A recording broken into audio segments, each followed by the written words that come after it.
Hey guys, Josh here, and this is my review of Rune Factory 5 after playing the Japanese version of the game for a bit more than 200 hours now.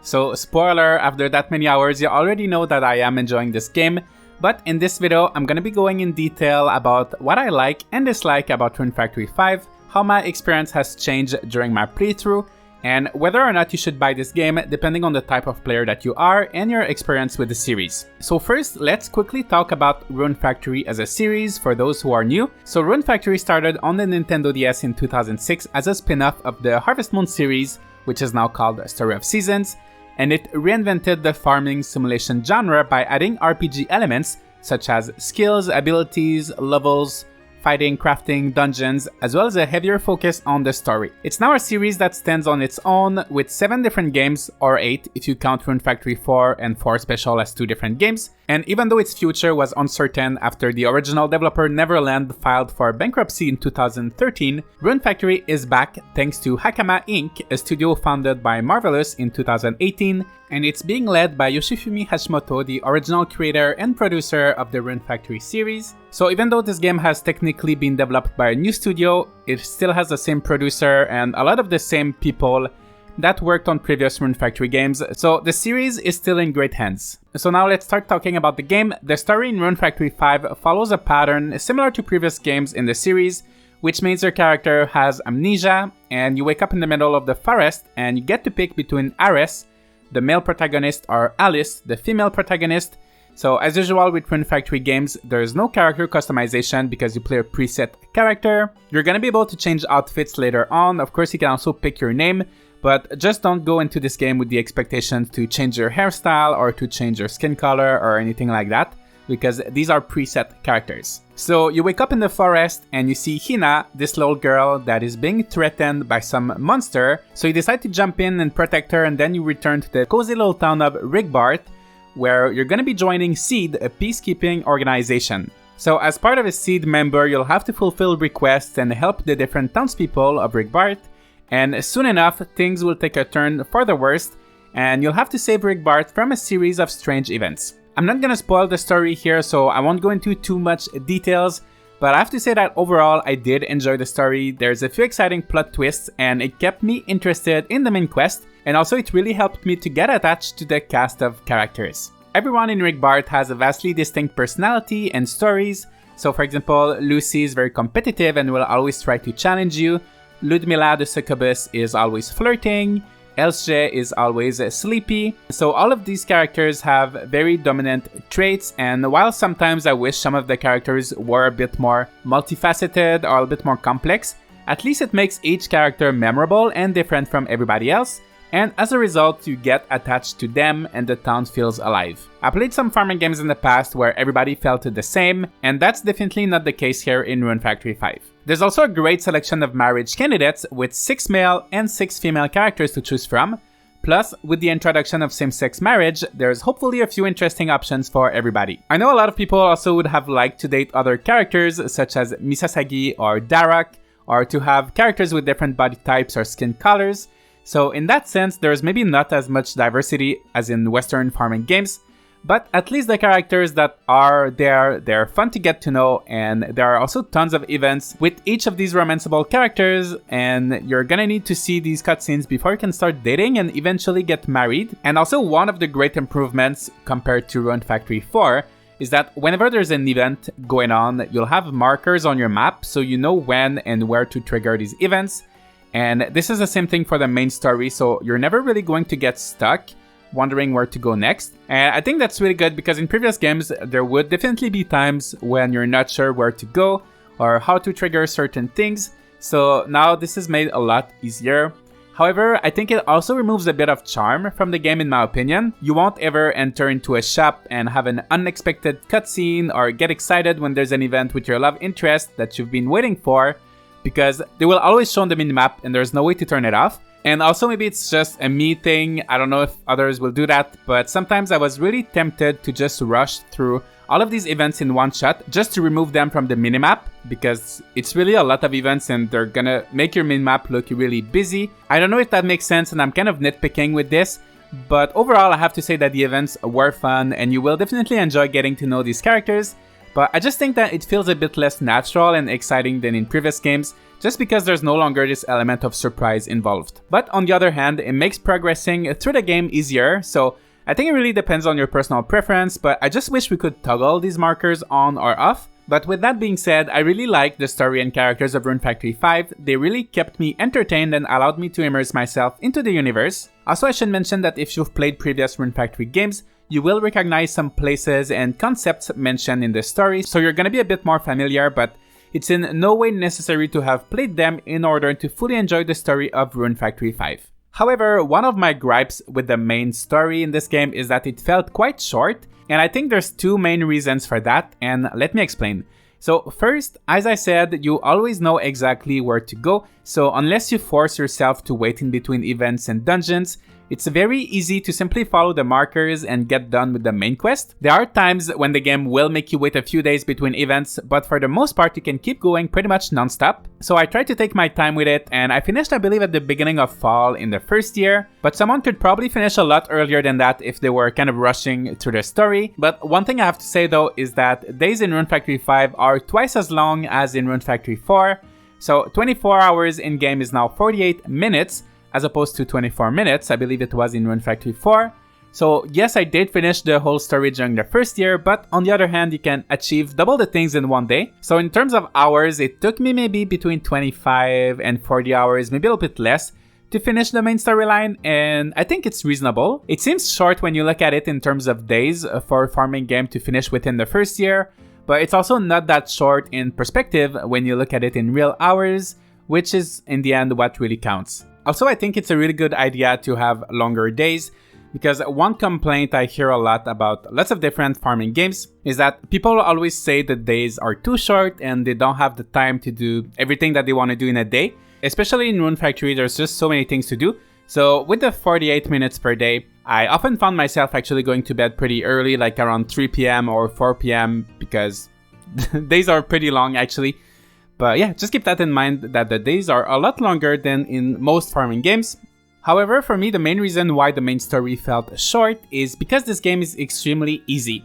I played on hard mode the whole time and I didn't face many difficulties until the very end. Most monsters and bosses can be beaten on the first try without much strategy, and I didn't grind or go out of my ways to make amazing weapons. I just used whatever I could find and crafted new weapons when I stumbled upon the correct materials.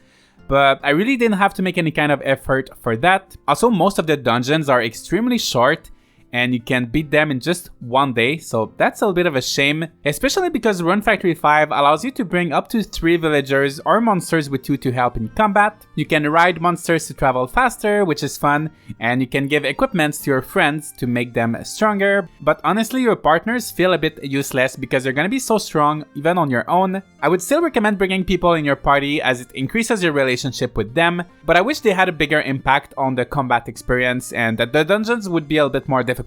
When I played Rune Factory Tides of Destiny and Rune Factory 4, I remember struggling at a few points in these games where I had to grind a little bit to get better equipment or just to get a bit better myself. In Rune Factory 5, I feel like I didn't have to do any of that, so yeah, I just wish it was a bit more challenging or that it required a bit more planning ahead. There are also tons of magical and physical abilities in this game, but beside the healing spells, unfortunately I did not feel the need to use most of them, which is a bit of a shame. So if you were worried about this game being too difficult, or if you don't like combat too much, I think you can play on easy or normal or even hard, and it will be a breeze for you as well, and you'll have time to focus on other activities. If you're more like me and you wanted more challenge, I know that's a little bit disappointing to hear, but fortunately there's still something for you, so just wait a little bit, because all of that is mostly for the main story. So you're gonna go through the main story at your own pace. It might take you less time than it did for me, it might take you more, but what you should know about Rune Factory 5 is that there is so much side content. The main story is just a minuscule part of the experience. Obviously, there's the farming, so if you've played Rune Factory 4, it works pretty much the same way with a few additions. But if you're new to the series, you should know that it's a bit more complex than Story of Seasons or your typical farming game, because your soil has different stats. So for example, there's health, growth rate, yield, size, and these stats will influence the result of your harvest. You can also craft or buy different types of fertilizers to boost your soil, and overall it's a system that requires you to pay attention to what you're doing, but it's also quite rewarding, as a farmer who takes great care of their crops will see them grow faster, bigger, and yield generous harvests. It can honestly feel a bit overwhelming at first, as many things do in Rune Factory, especially as it doesn't always explain everything clearly, but you can delve into these mechanics at your own pace and learn as you go. There are also a few new things to Rune Factory 5's farming, such as the Farm Dragon. So you will have a tiny plot of land in Rigbart near the seed headquarters, but most of your farming will be done on the back of these elemental dragons. One more new thing to Rune Factory 5 is the Seed Circle, a skill that allows you to grab items from a distance,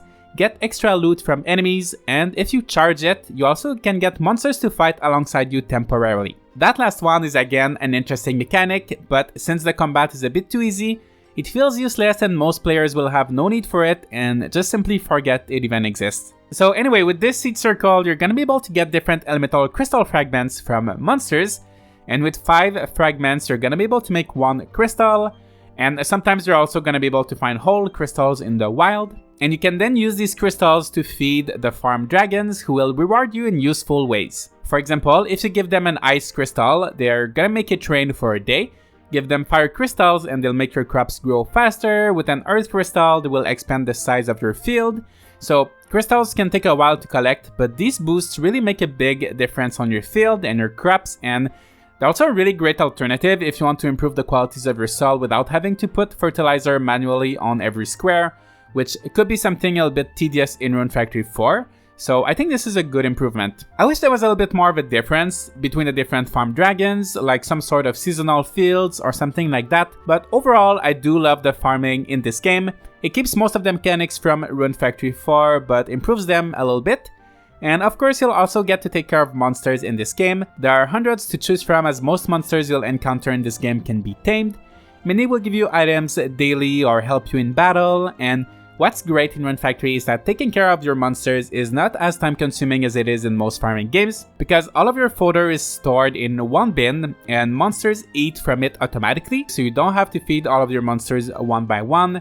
Simply brush them to increase your relationships a bit faster, which will allow you also to get higher level items from them, and you're also going to be able to ask them to water and harvest the crops for you, which you'll need to do if you want to accomplish as much as possible every day. Besides farming, there are also festivals, another staple of farming games, and the festivals in Rune Factory 5 are all so much fun.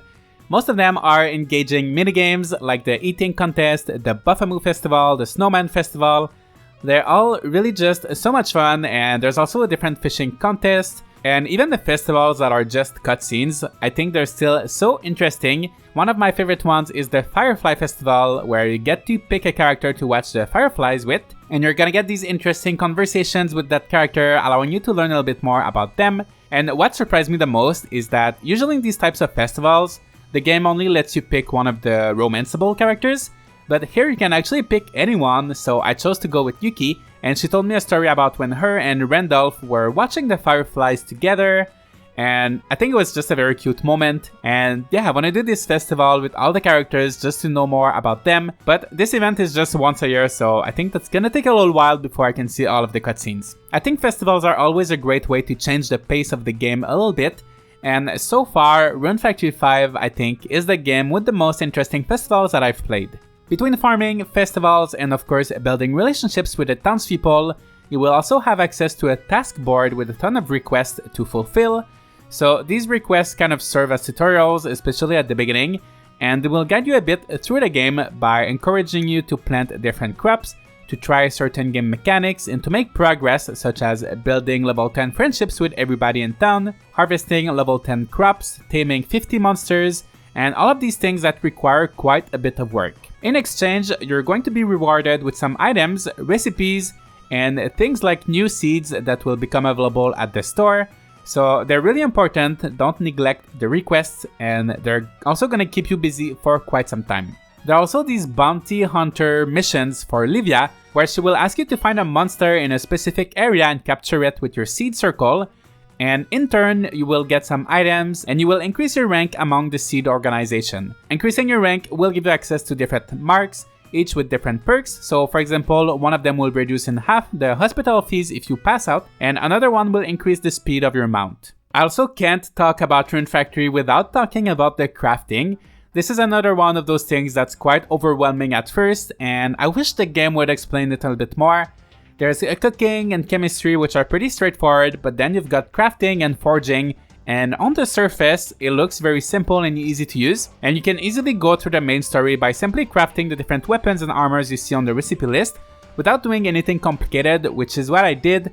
But if you want to dig deeper into these systems, then you can definitely have a lot of fun or a lot of headaches. Those who played Rune Factory 4 a lot will feel at home, as the systems are pretty similar for the most part, and many of the items and their effects are the same as well, but there's really a lot you can do and it can get pretty complicated. For example, you can add extra materials, weapons or accessories to a recipe you're making in order to inherit their attributes. You can also upgrade your equipment up to 10 times with a variety of items that will have different effects. You've got items that will reverse or amplify certain effects. There's hundreds of different materials, items. If you want to optimize everything, you'll also have to take into account things like the levels of the materials that you're using. And there are just so many rules and things you can do, things you cannot do, and the game just doesn't tell you. And I'm just dipping my toes into all of this, and I'm 200 hours in. So if you want to ignore most of this complicated stuff and just craft easy recipes, you can definitely play for a while doing so without having any issues. But if you want to get a bit more hardcore or technical, then you can do that as well. Without going into spoilers, after the main story, you will still have a few challenges ahead of you, and you're also going to be able to increase the levels of the monsters, and I think that's where you may start seeing a spike in difficulty. At that point, it becomes difficult to just use the basic weapons, and you're gonna have to start doing fancier things with the crafting system. And that's what I love about Rune Factory 5. It can either be a very simple and casual experience where you plant your little crops, craft a few weapons, beat the main story, get married, and you're done. Or it can be extremely complex where you try to min-max everything and have your fields optimized for the best results, grind for hours to get all the best materials to craft your equipment, and try to come up with elaborate ways to have all the most efficient gear. And for me, I really like both styles. Some days I play very carelessly and just relax, and other days I want to be more serious and efficient, and Rune Factory 5 gives you that. And no matter how you play, there's a great sense of progression in this game because pretty much everything you do has a skill that's linked to it. So you're gonna be leveling up, getting stronger, you're also gonna upgrade your farm, your soil, your relationships, everything little by little will get better. And I think a good progression system with rewards is an essential part of any good farming sim, and it's definitely there in Rune Factory 5. Speaking of progression, if you're a completionist, you can spend hundreds upon hundreds, maybe thousands of hours into this game. For example, if you look at your shipping bin, you have records showing the list of all the different items you've sold and the percentage out of all of the items that exist. So if you want to see 100% there, you're gonna have to craft and sell every single item available in the game. I'm still under 50% right now, so I'm slowly working towards that, but I have a long way to go. There's also a stamp system, which are pretty much like achievements, and there's a stamp for winning every festival, for catching all the fish, plus there are also records for the smallest and biggest fish you can get. There are other stamps also that will take a while to get, but I'm not gonna spoil them. But just that in itself, the stamp system is gonna keep you busy for so long. On top of that, there are also the upgrades, so all of the different shops can be upgraded multiple times. Same thing for your barns, you can expand them a lot, and each time it's gonna cost you more lumber, stone, and seed points. And trust me, it gets very expensive. Also, if you want to get a level 10 friendship with all of the villagers, you're gonna have to work very hard to find the time to give presents to everybody and talk to them every day, between all of these other things that you're already gonna be doing. This game just has so much to offer, but you don't have to do everything, right? If you want to have fun for 20 hours with this game, just beat the main story, you will enjoy it. Or if you want to spend 200 hours and do every little thing you can, you will enjoy it too. Speaking of 200 hours, I feel like this review is getting a bit long, so let's just talk about the elephant in the room before we wrap up, the graphics. You can see it for yourself. Rune Factory 5 is not the prettiest game. Even on the Nintendo Switch, there are tons of games that look so much better than this, even from smaller teams. The characters and monsters are great, they have unique designs and the models don't look too bad. But the issue here is really with the environment. I think the main problem is that everything is very spread out, so they went for this kind of open world, semi-open world style, and you get these big areas that look a bit bland. And that's true also for the town, where all the buildings are far apart from each other, without anything to keep things interesting in between. So previous 3D games in the series, Rune Factory Frontier and Tide of Destiny, they had environments that were a lot more compact, smaller, but they were filled with details, which really added to the charm of those games. And very quickly, speaking of the distance between things, one thing that bugs me in that game is that for some reason there needs to be this huge gap all around every piece of furniture that you place, which means you can't put all of your kitchen appliances together to make a seamless kitchen, and you also can't put things like a bookshelf right next to the wall.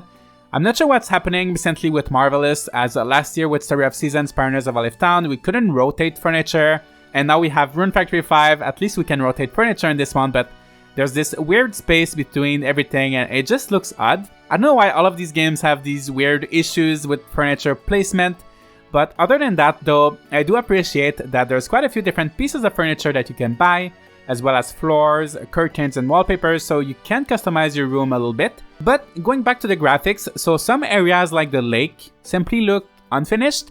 There's nothing on the beach, the water just doesn't look good, and the mountains are extremely rough.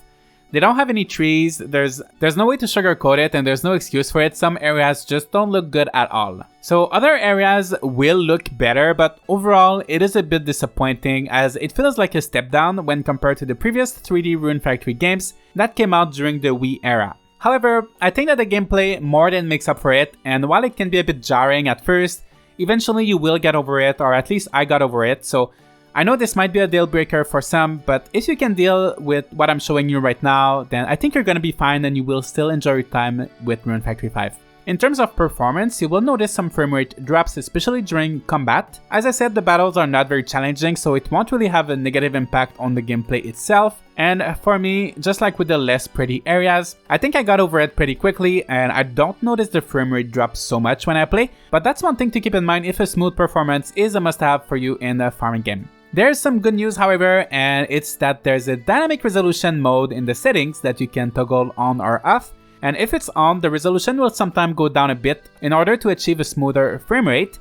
And for me, I usually have it off because I record a lot of gameplay footage and I want it to be in high resolution, but I can show you a little side-by-side comparison with and without the dynamic resolution, so you can judge by yourself. I think it does run a bit better, so it's up to you whether you want to prioritize graphics or performance. It's safe to say that these are not the strengths of this game, but hey, every game needs to have some flaws, right? But one thing that's not flawed in this game is the music. It's just great music, as you would expect from the Rune Factory series. There's a lot of new music, but also lots of tracks or remixes of tracks coming from other games in the series. I have not played all of them, so I don't recognize them all, but my favorite track is this one. It's just so catchy. The dungeon music in this game is always amazing, but this one is just my top favorite. You can also buy a record player that will allow you to listen to music, not only from Rune Factory 5, but from all previous Rune Factory games. There's like so many songs you can pick from, and I love this idea. The only problem is that every time you go in and out of an area, the record player will reset. So there's no way to constantly have a specific track playing in your house. You're gonna have to select it every single time, which I'm not sure why they decided to do it like that. It's just very inconvenient. But in terms of music and sound effects, this game is doing a great job. Alright, so I think that's everything I had to say about Rune Factory 5. So should you buy it? I feel like if you're remotely into farming games or action RPGs, Rune Factory 5 has something for you, and this game offers so much freedom. You can play it in so many different ways and focus on the specific aspects of the game that you like, whether it's the farming, romance, crafting, or a bit of everything. And whether you're looking for a casual or a more hardcore experience, Rune Factory 5 has something for you. Just don't expect a huge challenge, at least not until the endgame. It's not a perfect game, especially in the graphics and performance department, but all of the best elements of the Rune Factory series are here. So if you've played any of the previous games, you're gonna be feeling at home with this one, and you're gonna have hundreds of hours of fun ahead of you. My only advice if you're planning to play this game is just go at your own pace. Each day is 48 minutes long, and there's no time limit to do things. You're never gonna miss out on something. For example, if you forget to do a festival, it's always going to be there next year, and you're not gonna miss out on anything. There's a lot of time, so yeah, just go at your own pace. And also some aspects of the game can be a bit overwhelming and confusing, but you don't have to bother with them too much until you really feel ready to do so. So yeah, just enjoy it one day at a time, relax, immerse yourself in Rick Bart, and you're gonna have a good time. Rune Factory 5 is one of the farming games along with Pioneers of a Live Town that I've played the most in 2021.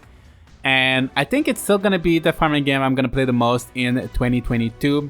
There's just so much to do, it's a lot of fun. So if you've watched this whole review, I think you know by now if you're interested in this game or not. If you're not interested in this game and you watched this whole video, thank you so much for sticking around no matter what. But yeah, thank you so much for watching, guys. Leave a like and subscribe if you'd like to see more content like this. I also have lots of videos and guides and tips on Rune Factory 5, so feel free to check those out. And I'm gonna see you all in the next video.